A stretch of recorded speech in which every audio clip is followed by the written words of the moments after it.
let's bring up a faculty and a student perspective on this. John Mark Reynolds from Biola's faculty here, come on up, Tori, and Megan Jackson, the young lady he was talking about, student here at Biola. And just ask him a few questions about this whole thing. You were making notes. I was. What'd you come up with?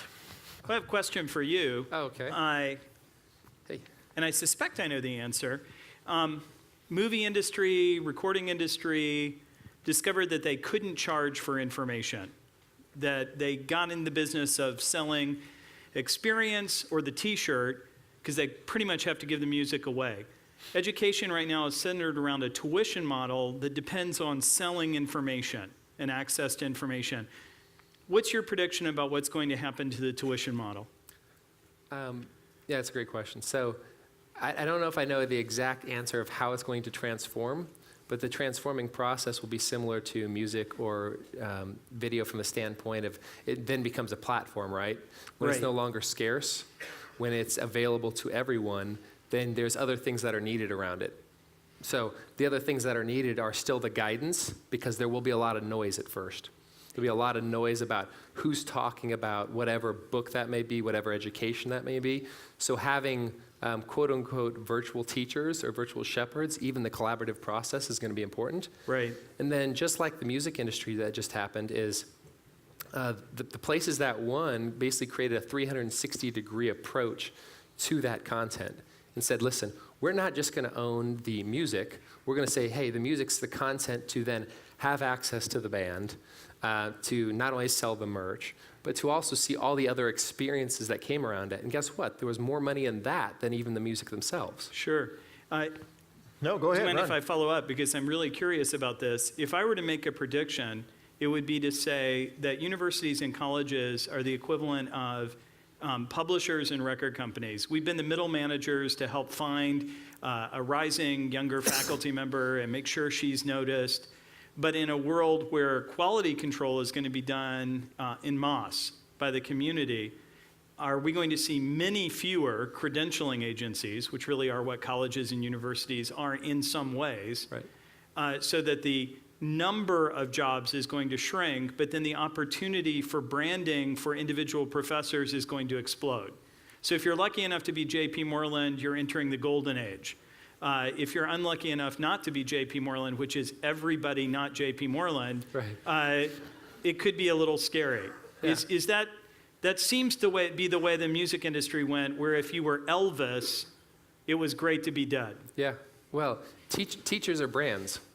Right. Teachers are brands, right? I mean, when you think about even your elementary or middle school career, you don't think of, oh, that was a great education I got at ABC Elementary. You think of Mrs. Green was so great, right? Well, Mrs. Green is now becoming more important than ever. So what would happen if Biola would just went out and signed all the great talent, or like a AAA baseball team that just suddenly decides that from a Christian perspective, we're going to grab everybody we can and brand them? Mm-hmm. Is that going to be the wave of the future? One or two people are going to be smart enough to do that, and everybody else is going to be sitting on top of their Paramount Pictures dying studio?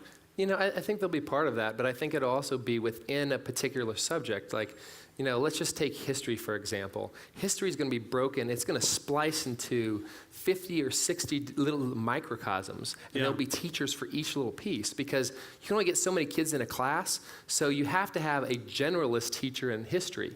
But if you're talking about just the Civil War, there may be 2 or 3 very specific people in the country or the world that are excellent teachers in that. And in a digital world, now all of a sudden you could have 100,000 people following that digital teacher. And you know, even using a piece of technology like ours, you could say, hey, you want to follow me for 99 cents a month? 100,000 people following you for 99 cents a month? I don't know, how's $100,000 a month, teacher? I could handle that. Of course, Biola pays us much more than that. I know, that's chump change here. Yeah, I know. So I'm afraid of the future as it approaches. I have a question for you, Megan, and since I haven't asked you this ahead of time, as you look at a digital future, it's easy enough to say, wow, I hate this. I suppose there are people that liked horses better than cars. I still write with a fountain pen and wear spats when I can, but the world's going to be what the world's going to be. What parts of your Biola education do you think were not replaceable, and what parts, and I have no idea what you're going to say, so what parts were, what do you think is doomed? What's doomed and what's not doomed? Because you're pretty smart.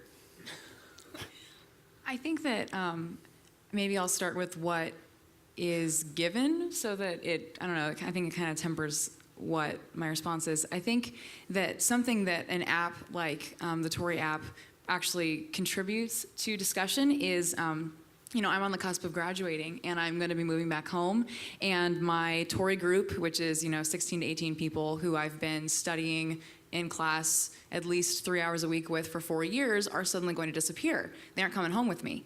But if we're all reading, if we all just, you know, decide, hey, let's all read Brothers K again. Let's all read Brothers Karamazov right now on our Tory app, and then I'm taking notes with them and reading the same text with them. And in that way, the education and the importance of education is continuing itself even when I'm no longer in a place where I can afford to remain a full-time student. And that's something that I see as being a value that will kind of rise as technology rises, with kind of learning that is much more conversational, using books as more of a springing point and less of a personal thing that you do on your own and then you meet with people to discuss. So that's something that I do like. I guess working on an app with people is not living with people, and part of the undergraduate community, especially at Biola, is the community of physical presence and the emphasis on spiritual discipleship and personal involvement in people's lives daily. So having a classmate as my roommate changed our relationship, and it changed our ability to communicate in class also. So I see that being something that's very valuable about face-to-face communication, particularly in learning, that you know, I can't see the future of that. I don't know what will happen to that, but I think that there are also elements that I think. Well, are you very were a student worthwhile. athlete, obviously. It's very hard to Skype a basketball team. That's so also far. true. So my basketball, I have to say, in Madden, I am awesome. I'm better than Brett Favre. So if we could get to the point where college athletics were done on Madden, I am there. They do that, don't Yeah, they? Biola is going to have a better amazing. football team than Yeah. UCLA tomorrow, and I will be the quarterback. I am the Brett, well, no, Brett Favre is now bad. The whole virtual reality thing caught up with him in a bad way. This is going downhill fast. Yeah, Last I know. question. Last question. No, so for both of you, some of college is rite of passage. Get away from home, go play a sport, sit in my strange office and listen to the cuckoo clock go off every time I say something stupid, which evidently is every hour. How are we going to balance the rite of passage part of college with the information delivery, which I think we all agree sounds like is going to be free, without charging people $40,000 a year, which is bankrupting the system? The government's not going to be able to subsidize it. What parts of it are we going to be able to charge for, do you think, or would be worth your paying for, Megan? And what parts of it just need to be given away? I'll start with you because you're the capitalist. Yeah. Megan and I don't even know what money is. She will soon enough if she's almost done.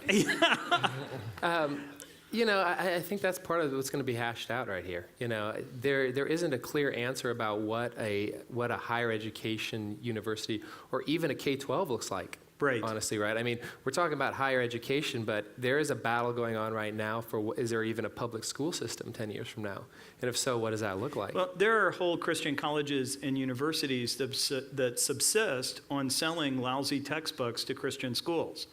And if you're saying that the Christian textbook market, which is so tiny that nobody's caught up with it yet, is going to disappear, there are whole schools that are going to have find different funding mechanisms.